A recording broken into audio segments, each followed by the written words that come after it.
welcome to the How I Ripped Off Buffy the Vampire Slayer podcast. My name is Chip Thompson, and I'm joined, as always, by Mr. MC, sorry. Either one, that would be me. No, you are Mr. MC. To both. No, you don't. I only call you Mr. Sir. This is episode 28. It is Home Part 2. What happened last time, Mr. MC? Well, MC, not Mr. MC, regular MC, in the film, book, story, series. He faced the revelation of Tifa's pregnancy with an incredible amount of tact and sympathy and empathy and compassion and I mean, that is definitely one way of looking at it. Well, some people might say he was a cunt. Yeah, he asked if it was his. That was his opening gambit. Yeah, he lent with that. And then it was like, why are you such a selfish bitch? Why did you do this to me right now? And then he left. And then they went to a place that is every bit as delightful as that conversation, Dover. And they were met by some SWAT. There was a big fight. Things weren't going well, but then they were rescued by some guys who I forgot the name of, but the leader of which was Gav. Yeah, I don't think they've been named yet. Okay. I think they're just a group of plucky young rebels. Gav's guys. Gav's men. The sexy, dreamy and deep Gav's men. Guys and gals. And yet they are back. The gang's in England. They're here to confront Mr. Johnson and Herato, which we may or may not get to eventually, because, 3 episodes left in the season, so we're hopeful. But Gav did kind of hint that he knew what was going on. This brand new spanking character that has definitely never appeared in the show before seems to think he knows what's going on with Mr. Johnson. So maybe we should find out, MC. Let's get into it. It is Home Part 2. Previously on Tamora Gayson. There are 5 roles of power, of which he only needs one more to be complete. You must go to England, your mother country, and stop him. Stop Mr. Johnson before it is too late. Johnson? Isn't that the guy who's going to be Prime Minister? Chip asked. Yes, the last phase of power he needs of the 5. We're not alone. Tifa replied. What do you mean? Tifa turned to face MC and lifted her shirt, revealing a lump where her belly should have been. I'm pregnant. The samurais. Shinno-kan began. They were once a force of good, like ninjas. But one day, in 1582, a samurai leader named Karushi Minato decided there was more power and wealth in being evil. We banished Minato to another realm, where he was unable to cause chaos. You said you thought samurais were somehow responsible for the death of your father? MC asked as he started to think. You were just being selfish. MC said angrily. With Chip back, Herato, and this new evil, losing Shinno-kan. He paused. It's just too much to take right now. MC stormed off, leaving the pregnant Tifa sitting alone in the shadows of the ship. 50 or so men suddenly joined the gang in the fight. They appeared to be good guys as the teamed up against the SWAT team. Ninjas of the Ku Claw, we've been inspecting you. My name's Gav. Who are you? Chip asked. I just said, Gav, mofo. Our story is a lot like yours. We've all been victims of evil. Whether it was zombies, vampires, or even demons, we've all lost someone dear to us. We know a bit about that. MC said knowingly. I think I know something you don't know. Like Mr. Johnson and what he intends to do. It's a bit public. What say we go to our secret hideout? The rebels' hideout was an old church in a country lane. Its walls had started to crumble and each of the stained glass windows had been vandalised. That must be a rough country lane that they live in. The priest had explained to the gang that Mr. Johnson had come for a visit to the church a few months ago. Ever since then, bad things had started to happen and the church's local parishioners had stopped coming. Have I spelled that word right? It doesn't come up on spell check. Parishioners. Parishioners. It looks weird, doesn't it? I think I'm doing 15-year-old me a disservice here. He knew how to spell parishioners. It was his knowledge favourite you word. have lost. But okay, I feel like we've kind of dropped in somewhere completely random here because a bit of backstory again, I guess, against Gav's guys. Their hideout is an old church. Yeah. It's only an old church up to a few months ago, because Mr. Johnson came to visit, and then since then, bad things have happened, and the parishioners have stopped coming. Okay. I hope there's going to be... Is that going to be expanded upon? No, or? of course it won't. Gav thanked the priest and shook his hand. His band of men, Gav's guys, Okay. sat on one side of the church with MC and the others occupying the other seats.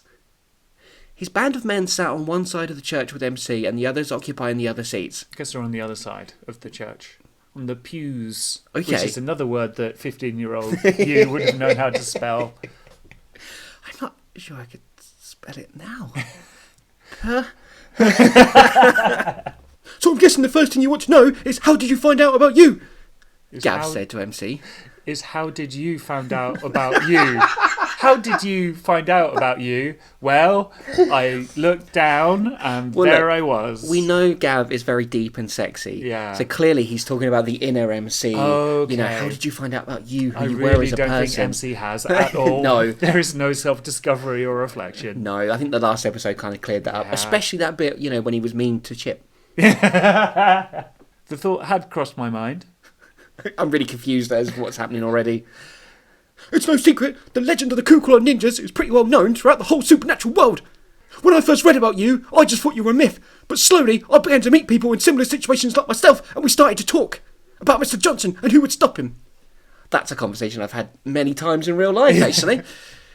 We heard the rumour that a boat with the ninjas on it was coming to England, and we decided to check it out. But when we saw you guys fighting the SWAT team like that, we knew it had to be true. I'm glad you remembered Gav's voice as well. It's really hard to forget that voice. I'm still exhausted from doing it last week. Okay, so again...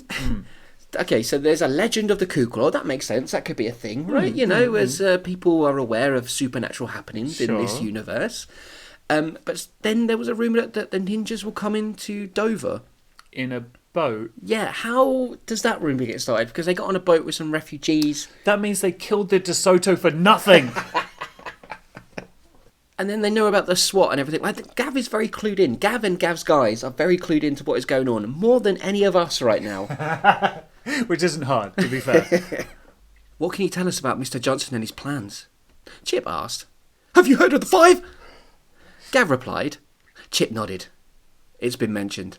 The 5 are the 5 stages that Mr. Johnson needs to complete his ultimate reign of power. It's 5 different power placements in this world that will make him the strongest creation ever to have existed. Wait, what? It will make him the strongest creation ever to have existed. What does that mean? I don't know. And what's a power placement? Is it like a place? A physical place? There's a lot of words in the opening of this episode, but I don't really know what any of them mean put together. I've gone to my happy place where the 5 is the band 5. It's a bunch of sort of slightly camp dudes in like pleather with spikes on them. I mean, they were the bad boys of the boy band industry, MC. Which is why I say slightly camp. Oh god, so the band 5 is what Mr. Johnson needs to complete his ultimate reign of power. He could never defeat them, they're too strong. So, Mr. Johnson is just one person. He has people working for him, Louise added. No! Gav said, giving Louise a smile. In fact, Mr. Johnson isn't a person at all. He's not a demon, or a vampire, or anything you've faced before. He is evil, pure and simple. He is the evil that corrupts this world, and if he wins the election tonight, he'll destroy this planet. I like how the only thing holding back the personification of evil from destroying the entire world is the UK election. But he's already the Prime Minister. That's been established. That's canon, right? That's been mentioned before. Wasn't he? No, I thought he was going to be the Prime Minister, like, you know, the favourite to become the Prime Minister. Oh, maybe then. Again, this is very eerie because this is something that's actually happened in real life. Oh god, it doesn't bode well for the planet, does it? Boris Johnson became Prime Minister and now the world's on fire. Yeah. Okay, again, how does Gav know all of this? So, I mean, this is, again, more knowledge than we've had the entire season. Yeah, Gav. Maybe the difference is that Dom and Shinna Khan knew all this stuff, but they like being mysterious. Well, Gav is like, well, obviously I'm going to tell the ninjas everything I know because it makes sense that they should be informed. Yeah, and judging by the way he speaks, he probably can't hold anything back at all. Okay, so let's just break it down a little bit then. So Mr. Johnson is not a person. Yeah. He's not a demon or a vampire or anything that the ninjas have ever faced before. Okay, so what is like a god or a demigod? He is evil, pure and simple. I don't know if he's meant to be sort of Satan or what. I mean, there was a villain in Buffy called the First, and he was like, or that was meant to be like the first evil that ever existed. Okay, so you ripped off Buffy. Yeah. Who would have thought? Okay, this is starting to make a lot more sense in my head go, now. yeah. Yeah. Okay, so he needs 5, the band, which I think he's probably got 4 of them. And if he wins the election in the UK tonight, then Jay, the last member of 5. Is that the actual Yeah. name? Well done. Was that the one you fancied the most? Shut up. And so then he will destroy this planet. I mean, it's not a foolproof plan or plot, but at least we're getting somewhere with it. There's some sort of sense. Yeah. It's not like it's just been crammed in randomly at the end. It's just because, oh, fuck, it's ending and we need to do something here. The election's tonight? A stunned MC said. He had lost track of time on the ship. It was like 3 days, man. It was 3 days. A lot happened. I think he's still stunned from the whole Tifa pregnancy revelation. Yeah, true. He's still angry about it. You better fill us in quick. What are the other elements of power he's acquired? Oh, this should be good. A wheelbarrow. Boyzone, take that. Gav walked towards MC and sat in row just in front of him. Many people died to bring us this information about the 5. Firstly, about 250 years ago. Okay, so ripping a line off from Star Wars there to start with. Yeah, many Bothans died. Yeah. Firstly, around 250 years ago. He got interrupted, that's... Okay. I'll do that line again and we can have the correct cadence of this conversation. Thank God. Many people died to bring us this information about the 5. Firstly, around 250 years ago. He's been doing it a while then. Gav ignored the interruption from Jay and continued. He became a god on an island in the Pacific Ocean. Was he Maui? Is that what's going to happen? Oh, God, you're going to be racist again. Oh, no. Uh-huh. The island is run... Oh, no. Oh, yeah. The island is run by primitives and isn't exactly a holiday destination. They were showing pure evil by this thing that came to their island one day and made it their god out of fear. Then, during the Cold War, thanks to his brutality in certain situations, he was elected a colonel in the Russian army. He's also Bill Gates. What? The eternal struggle. Bill Gates versus 5. Microsoft versus the pop industry. Okay, so everything that Gav says needs to be broken down into small debatable points because A, there's a lot going on, and 2, you can't understand what he's saying anyway. So, okay, so Right. Mr. Johnson became a god on an island in the Pacific Ocean. Yeah. Then during the Cold War, he was elected a colonel in the Russian army. I like how you can spell parishioner, but not colonel. Also, like, I don't think a colonel is particularly high up. I don't understand the... From God to colonel in the Russian army to Bill Gates. Well, and the hierarchy in the Russian army is pretty tough, man. Like, to rise up the ranks there, it's really hard. And Bill Gates. So are these 3 of his 5 things of power? God in the Pacific Ocean, Cornell in the Russian army, Bill Gates. Maybe, or maybe this just his path through history. How many drugs was I on when I wrote this? The gang sat stunned for a second. As in, the owner of Microsoft? Tifa asked. Makes sense when you think about it. Chip said. I always Does had my it? back in the day. I always had my suspicions. I saw Bill Gates and was like, "Were you a colonel in the Russian army and also a god?" You mean a Cornell? Yeah, that's right. Also, speaking of things that 15-year-old Chip predicted, there's a lot of... Okay, I say a lot. There are some mental people on the internet. I don't know if you know this or not. There are mental people on the internet that think Bill Gates, because he's trying to do some work with the coronavirus currently, think that he's kind of trying to cull the population with a vaccine that will kill loads of people. So this kind of fits into that. I don't believe that. I just want to point this out. Neither did I think I did when I was 15 years old. But yeah. Wow. I am a prophet. For insane anti-vaxxer conspiracy theorists. Also, evil right-wing Tory pricks. Yeah. But that's not the worst of the 5. Mr. Johnson's full part of the 5 is nature. Okay, so these are the 5. God in a Pacific island. Cornell in the Russian army. Bill Gates. And nature. And nature. This is the worst. This is literally the stupidest fucking thing out of this entire series.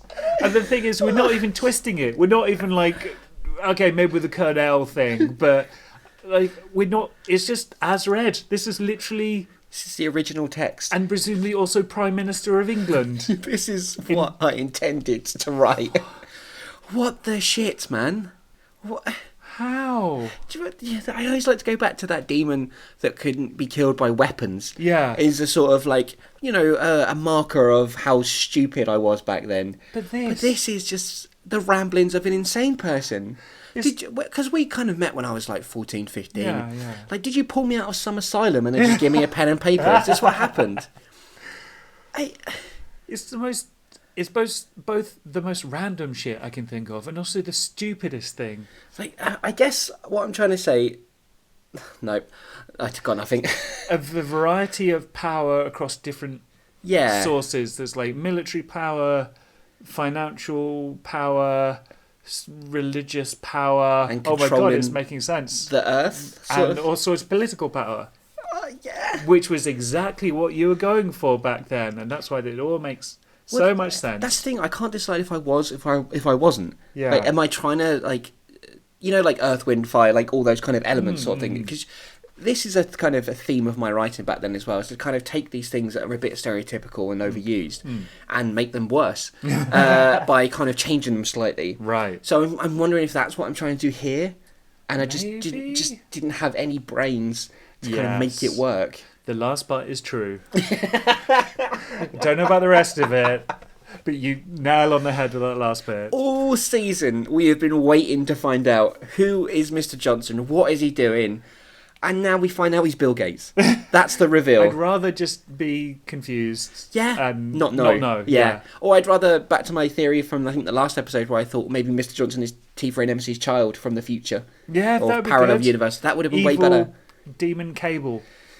Nope, instead he's a Pacific God, Colonel, Russian Army, Bill Gates, Nature Prime Minister. Let's just carry on. Let's just barrel on. Alright. But that's not the worst of the 5. Mr. Johnson's full part of the 5 is nature. Back in the early days of this world, he infected the essence of the world, leaving room for despair and pain, which would in turn completely piss on the world. Oh my god, what? Don't kid yourselves. This guy isn't some demon you can kill by lopping his head off. It's going to take a massive amount of good energy to destroy him. Okay. Right. Okay, good energy. That's new. That's a new concept that we need from somewhere. Is that like Don't worry. Ghostbusters 2? Don't worry, Chip's there though.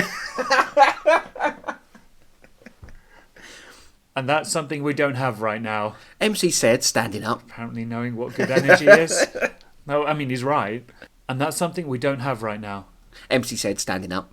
So what we need to do is stop him from being elected. Ooh, they're going to rig an election. Forces are good. Speaking of which, the voting is rigged, Gav said. MC sat back down. But if we can stop a few of the voting booths from happening, it may be enough votes for Mr. Johnson to lose. In other words, we won't have to fight him. So it's not that rigged. No, there's one election booth. Yeah. Just going to throw 3 votes in for Mr. Johnson. And yeah, that'll do it. That'll swing it our way. Wow, did you learn all that from studying books for years and years? Louise asked Gav dreamily. I don't read! I just remember. You do when you're on a mission. What?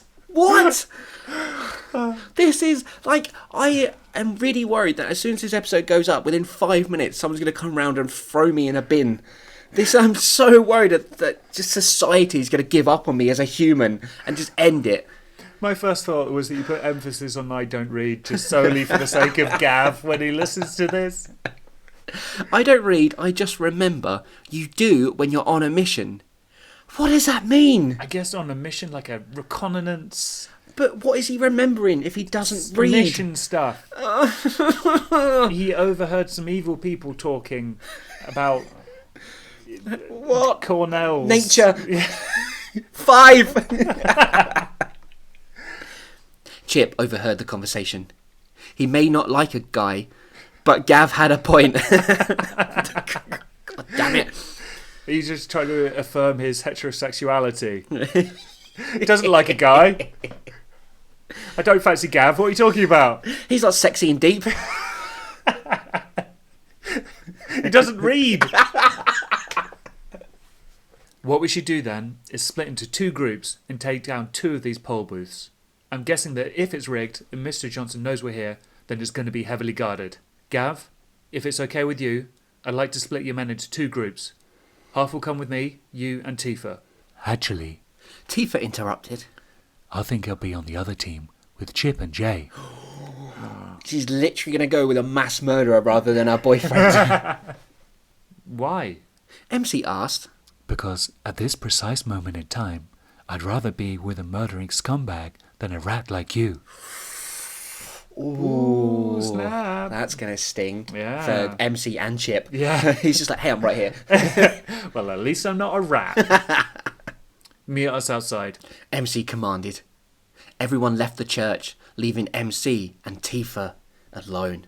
It sounds like they're going to have a punch-up. He's like, everyone, I don't want anyone to see this. Everyone get out. Why are you doing this to me? He asked. You mean getting pregnant? No, going with Chip. You're meant to be going steady with me. We all know he's got a prophecy to fulfill, and you seem obsessed with having as far away from you or me as possible. Tifa glared at MC. Why do you keep the guy who tried to destroy the world and keeps going, oh, maybe I'm evil, maybe I'm not, away from your pregnant girlfriend? Doesn't make any sense. But the way you've been acting lately, you've just been someone else. I know you're going through stuff, but we all are. Anything else? MC asked sarcastically. What a bitch. Oh, he's really not doing well, is he? He's not. I don't like this MC. He's like always been a dick. but he's at least had been a dick that's nice to Tifa most of the time. I thought it might be a bit better, like at the initial thing, calming down, yada yada. Is it? I mean, it must just be the stress of the fact that they're supposedly on a suicide mission and everything that's happened, losing Shinno-kan, I think has been a big factor for MC. That's true. And unlike everyone else in this show, he's not dealing with these emotions very well. Yeah, the men Gav is in charge of, they're good, but they are no match for the SWAT. They're going to die.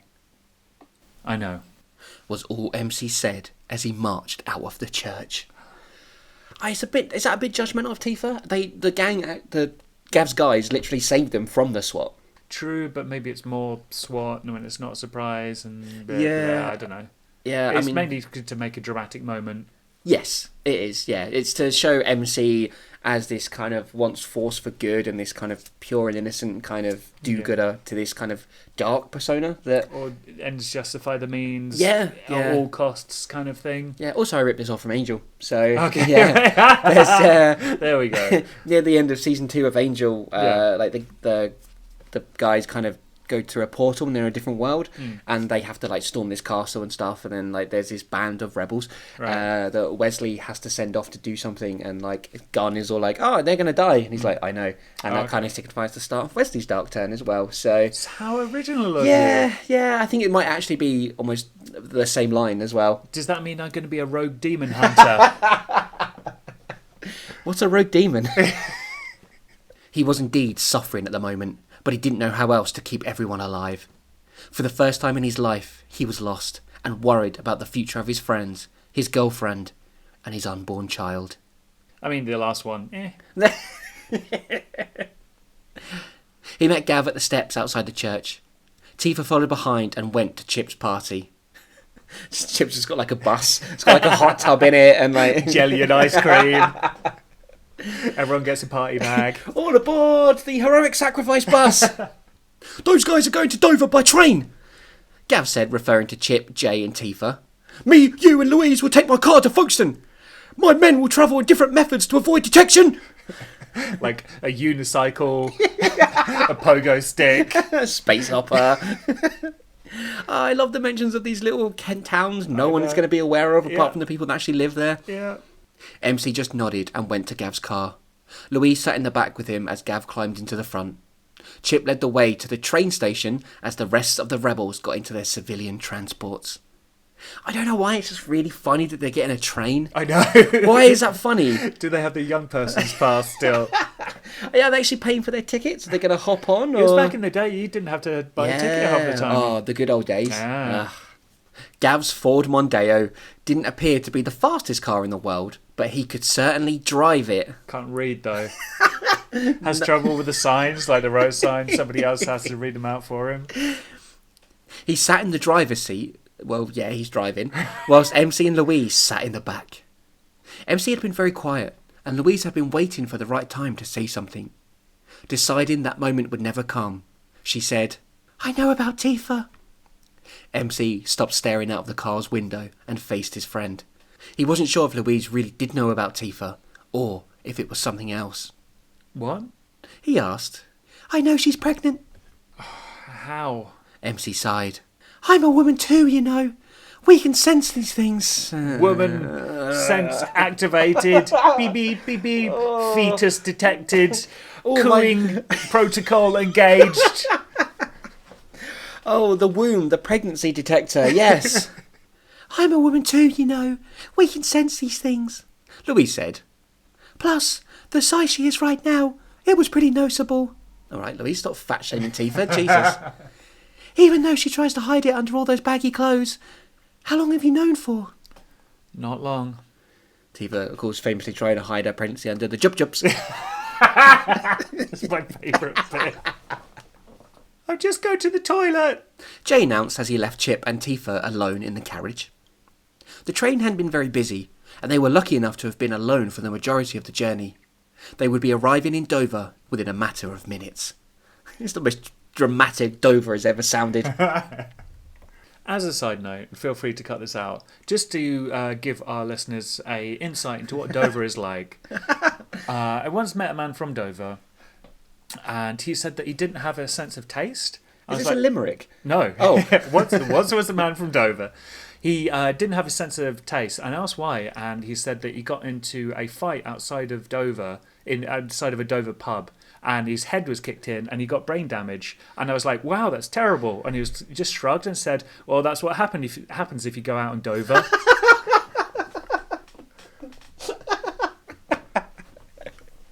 Was he, like, standing outside a polling booth at the time, maybe? "Why did you come with me?" Chip suddenly asked. Me and MC, Tifa replied wearily. we had a row, and I didn't want to be around him at the moment. Seems a poor excuse to come along with murdering scum. I didn't mean that. Yes, you did, Chip said. But the row you had with MC, must have been something pretty serious.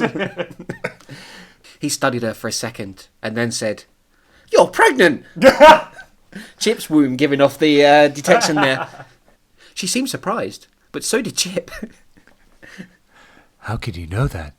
Tifa asked, raising her baggy jup-jup to reveal her bulging belly. You mean a lump? Where her belly should have been. "I don't know," was all Chip said as the train pulled into Dover train station. I'm sorry, is there significance here in the fact that Chip could tell Tifa was pregnant? Or I don't know. I don't know. Because it just seems that was there... Or is... I don't know. I can't tell if it's stupid or if this is like the start of a thing. Welcome to my life.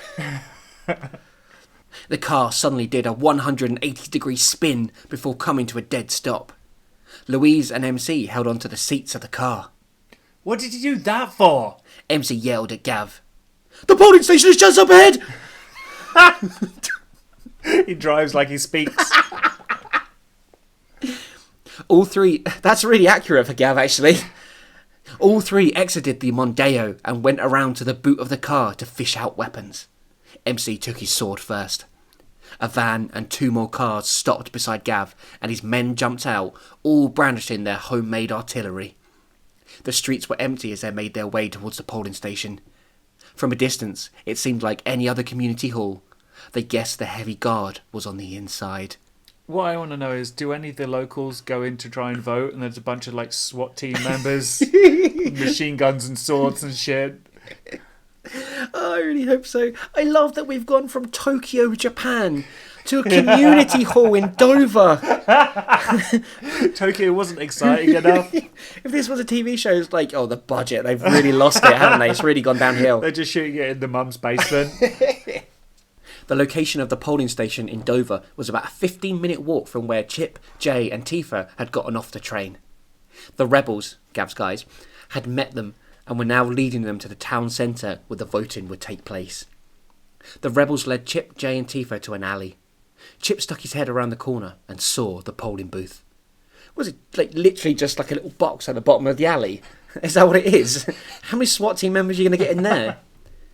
The town was pretty busy, with people coming and going from the booth and going about their everyday shopping needs. God, it's so domestic now. I've got a plan. Chip said, follow me. He and the others started to make their way behind the building, which was being used as a makeshift polling booth, looking for a way to sneak in undetected. I'm still curious about what they're going to do. So they need to stop a couple of polling booths, but are they going to just like take away the marquee, or, I mean, burn down the community hall? What is going to happen? I don't know. It's so bad. It is so bad. And it just feels like another fucking side quest that we've been on throughout this entire season. There's been no through narrative. It's just been bullshit after bullshit. And I want it to end, MC. I want it to be over. I'm so done with reading this fucking thing that I wrote 18 years ago. Why did we ever start this? Why? Why did we come to this point where we had to read all this terrible thing I wrote many years ago that has no reflection on me as a human man now? I don't want it. I want it to end. I want it over. Chip's turning evil, everyone. Help. Oh, I need a minute. Just listen to some Five. That always makes you feel better. When you're down. That would work, actually. I've got a plan. MC said as they watched their booth closely. Me too! Gav replied before screaming, Charge! He ran as fast as he could with his men following him, weapons held high. The attention brought the guards pouring out of their hiding places around the polling booth. The SWAT numbers weren't as large as when the gang had arrived in England, but they still matched the rebels' numbers. What a cock! MC proclaimed angrily as he went into the battle. Louise, not being the ninja she once was, took up her position, crossbow in hand. She fired to open a clear path for MC. Let's just remind everyone that the woman isn't that good anymore. She's a bit useless. Even the power she got wasn't her, it was a man. Fucking hell. How are you feeling about these parallel dramatic battles that are happening in Like Dover and Return of the Folkestone? Jedi, isn't it? Chip smiled as he saw the unguarded back door of the polling booth in Dover.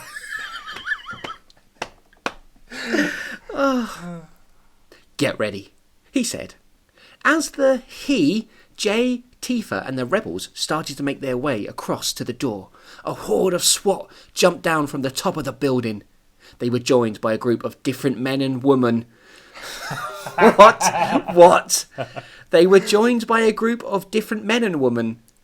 This is one woman. Woman there. Very fitting to the series, isn't it? Yeah. Token woman. Of course. Tifa said, The sun's down. That means the vampires can come out.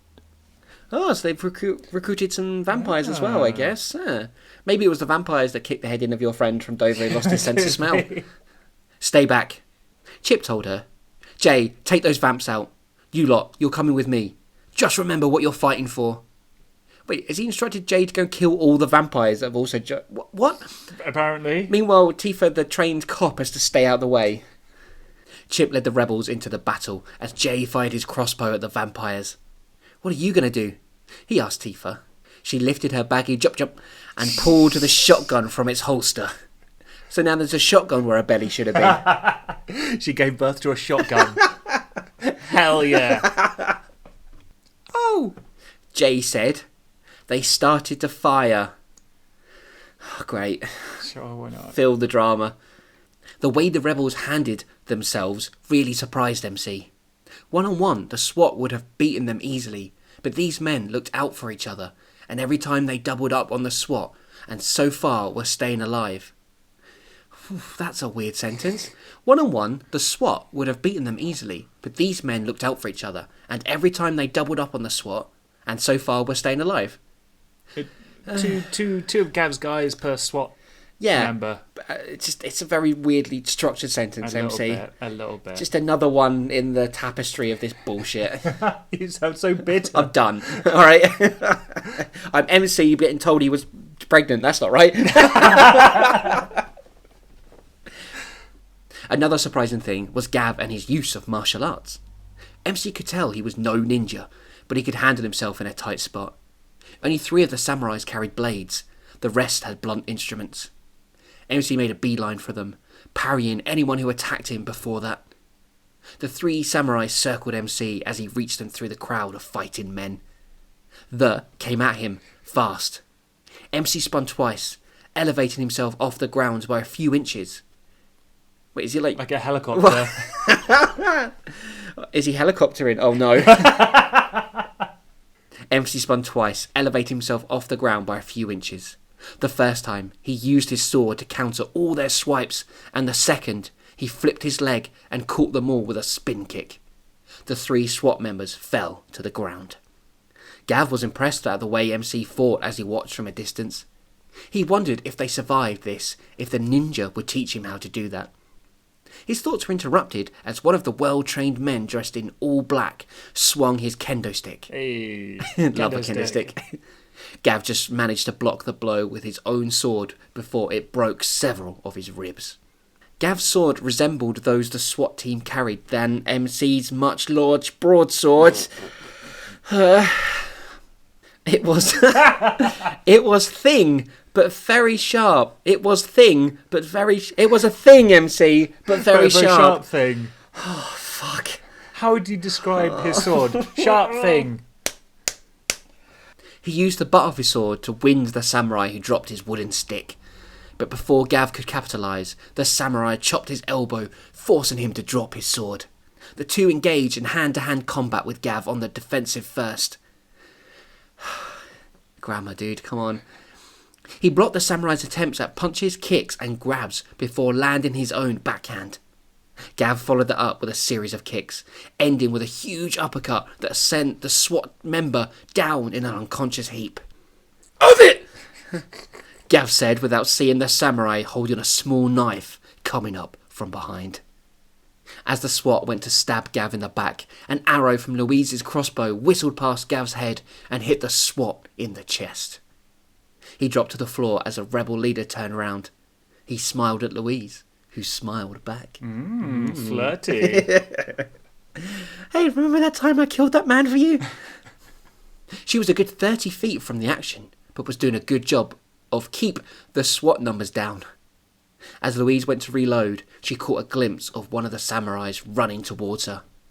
In a panic, she dropped the arrow and the SWAT rugby tackled her.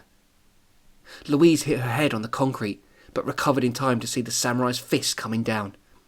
She managed to move her head to the left to avoid contact. As the samurai tried again, Louise thrust her knee into his groin area, causing him to roll off her body. She grabbed the arrow and held it close to his face. Please, please, he pleaded, removing his mask to reveal a very normal guy. I'm just doing my job. So am I, Louise replied as she jammed the arrow in the samurai's neck, causing a fountain of blood to burst out. Damn, Louise is hardcore. Hardcore, man, yeah. She's had enough. Without reveling in the fact she had killed another human being, Louise quickly reloaded the crossbow again and took aim. So I guess the intention here is to kind of get across that the gang's desperate and they're going against all their principles and whatever, who cares? Oh, you're so bad out on this. Even with MC's quickness and battle awareness, fighting 3 SWATs wasn't easy. They constantly caught him with short, sharp digs which sliced his skin. It was time for drastic action. One of the samurai swung his sword again. MC caught the blade with his new left hand and could instantly feel the warm blood running down his arm. That's quite cool, catching a sword with your hand. Very cool. Yeah. The samurai looked terrified as he desperately tried to free his sword from MC's grip. MC lifted his boot and connected to the samurai's chin. The other two SWATs looked to take advantage from behind. MC threw the samurai's sword into the air blade first and whipped around to face the other two. As MC faced them, the caught the other sword and with one double strike decapitated both SWAT members. He made sure to finish the third just the same. That's quite cool. That is quite a cool image. I like that. Well done, MC. Yeah. We're all being badasses now. He did the thing where he threw the sword up and then he caught it in the air and he Hell cut yeah. the 3 heads off. Great. Now wielding 2 swords, MC heard a noise. He could see that the SWAT team numbers had been severely dented with very few losses, if any, on the rebel side. MC watched as 5 of them made a break for the polling station. So MC was kind of underestimating the rebels maybe then. He was, Yeah, they seem to be holding on because I think what they've maybe like 1-on-1 they're not as good, but they've got this real team kind of effort going on, you know. You've done a good job of making sure that they seem like a team and they work together and they're closely knit. Don't patronise me. Well done. Stop ruffling my head. MC tried to move as they opened the door, but there was no chance of making it in time. As the rebels opened the door to the polling booth, 3 demons intercepted them, twisted their heads, and snapped their necks. Oh, I think we spoke too soon. Despite being so far away, MC could still hear the sickening crack. Gav, seeing what had just happened to his men, charged forward in a rage. MC followed, knowing he had to make ground, otherwise the demons would do the same to Gav. This Gav's character's going to last like really a little bit longer than last time, but as the 2 men reached the enormous demons, another one of Louise's arrows flew into the skull of the demon standing in the doorway.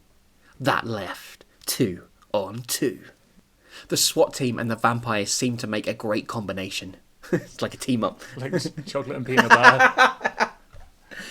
Many of the rebels had already died, but they were taking their fair share too.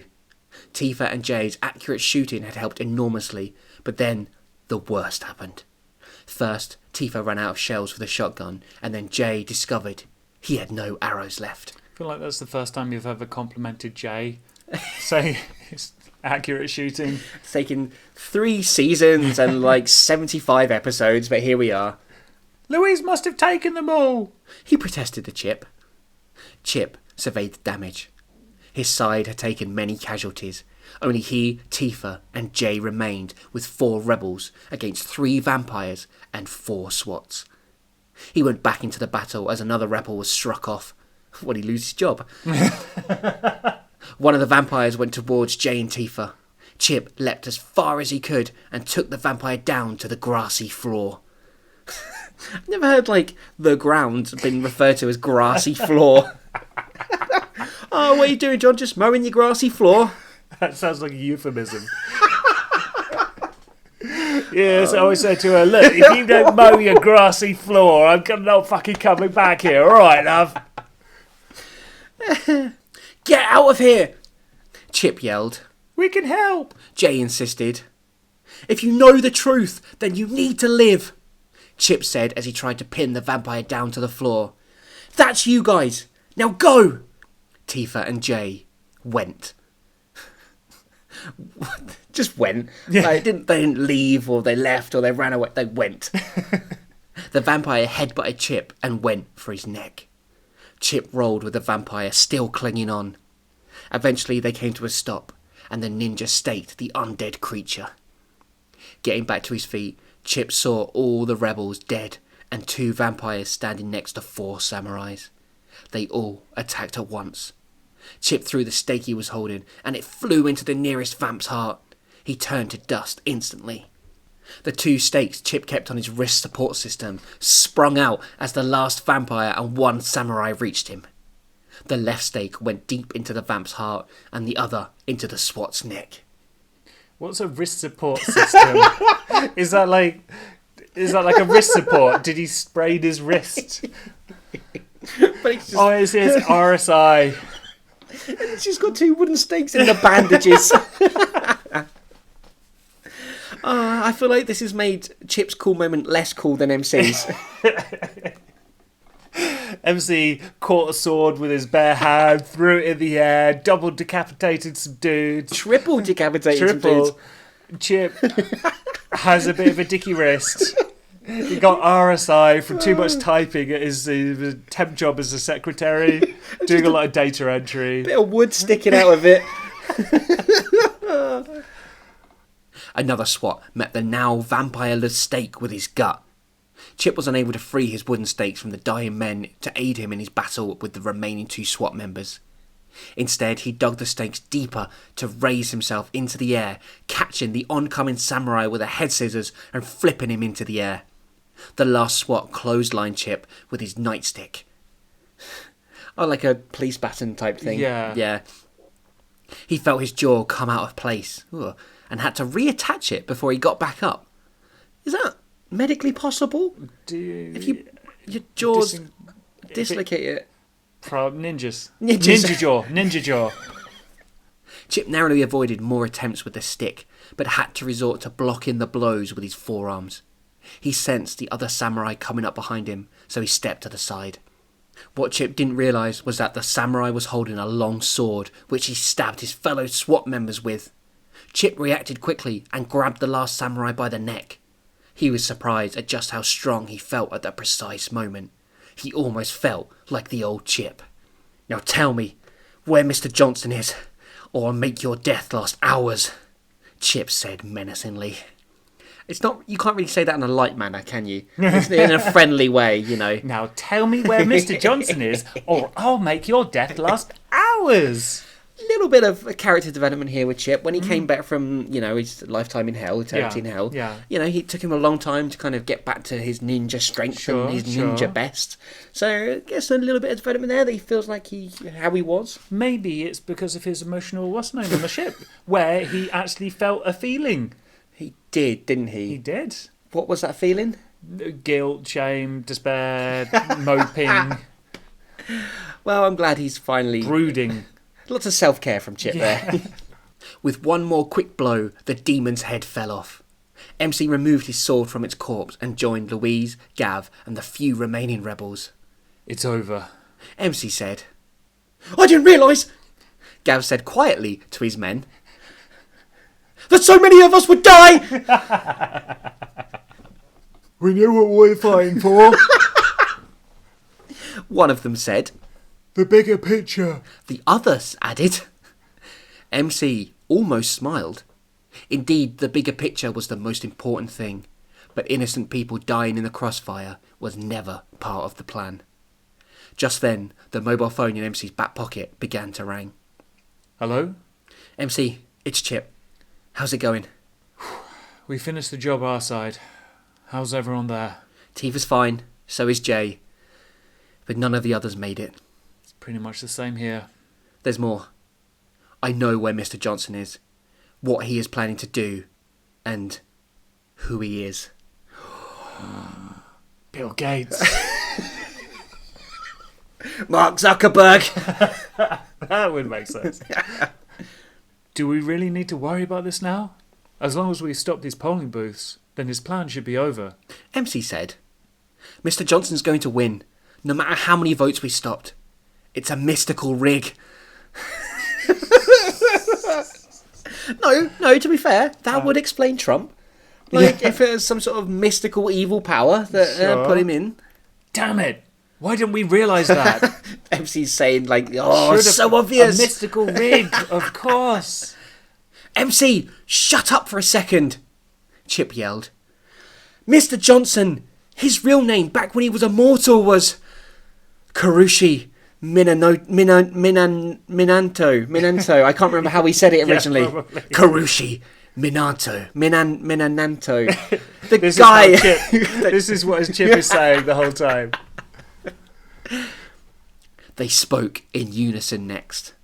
"The man that killed Shinno-kan's father." As a note to our audience, there's quite a few bits in Tomorrow Goes Somewhere we need to speak at the same time. The great thing is, it literally takes us one take. We nail it every time. The same cadence, rhythm, timing, everything. Oh, we're so good at it. I know. And then, just in case you'd forgotten who Karushi Minato, I think we're going to say. Yeah. Karushi Minato. Back in the early part of the season, something we actually set up has come to fruition. My God. It's the man that killed Shinno-kan's father, MC. Mm-hmm. He's been behind everything from the beginning, Chip said. We need to get to London. Stop Minanto. Minanto, sure. Stop Minanto and Harato. Otherwise, we can say bye-bye to the world. Bye-bye. The two ninjas agreed on a meeting place and hung up. Chip turned to see Tifa and Jay standing there in shock. I'm guessing you heard most of that. Jay nodded. How did you find all that out? Tifa asked. Chip looked to where the samurai he had interrogated should have been. He was gone. That's not good news. Chip said, we need to meet up with the others, and quick.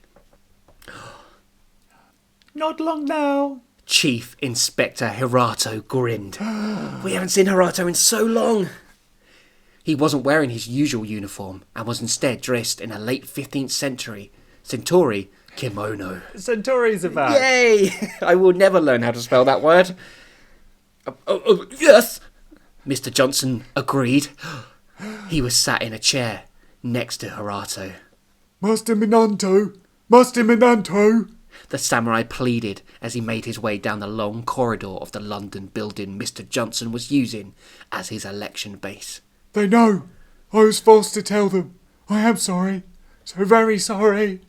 The samurai was tired and worn from his battle with Chip and the rebels earlier, and still showing the battle scars. Mr. Johnson stood up. He didn't look like an evil dictator who was over 500 years old and about to take over the world. He looked exactly like any British politician might look. I think that's how British politicians I think that's work. accurate, yeah. He indicated for the grovelling samurai to arise. It's okay, Mr. Johnson said in his native Japanese language. It was to be expected. Just take great comfort in the fact that you can no longer betray me. With one touch of Mr. Johnson's finger, the SWAT member was burnt alive and disintegrated into a cloud of dust. He smiled at Harato and reverted back to English. Prepare the ceremony. Things are about to come to an end. And that's the end of Home Part 2. Whoa. That was a long episode. It was. I was going to say we've learnt so much, but have we? Kinda. There's been revelations.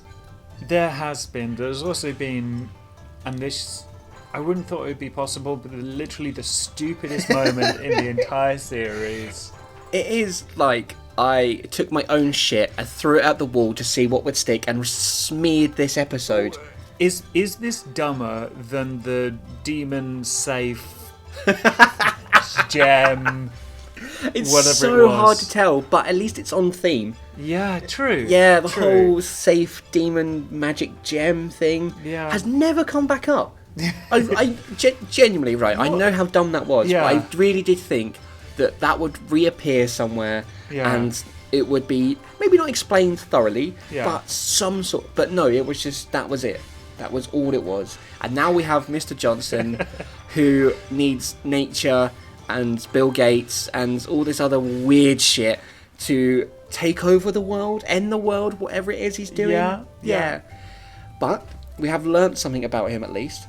Yeah? He was the one that killed Shinno-kan's Yes, father. let's grasp onto that. Yeah, the actual one interesting point, and not all the weird shit we've had to deal with in this episode. He is Karushi Minato. Who wears jumps. And he's obviously very powerful. Yeah. Very old. Uh-huh. Very capable. Yeah. And he's preparing a Evil mystical rig. stuff. Yeah. And it's about to come to an end, apparently. Yes. Finally. Thank God. God, I'm so tired. I don't think you could do another episode. I think it might kill you. It's going to be, well, I hesitate to say interesting, but how they're going to take Mr. Johnson down, if they can, how that is going to work really worries me, in fact, considering, mystical safes, demons, and nature, Bill Gates. Just how is this season going to end? It's really gone to a place that I'm not comfortable with in many ways, mostly in my brain and soul. Well, I was trying to think of an appropriate 5 lyric, but I can't think of any. So I'm going to go and listen to some 5 now. Yeah. Hey, if you want to come and tell us your favourite 5 song, there's numerous ways in which you can get in touch. You can find us at Facebook. We're at facebook.com/HowIRippedOffPodcast. And we are also on Twitter at How I Ripped Off. And if you want to go through our entire back catalogue, you can find everything free of charge. It's on SoundCloud, Stitcher Radio, iTunes, and YouTube.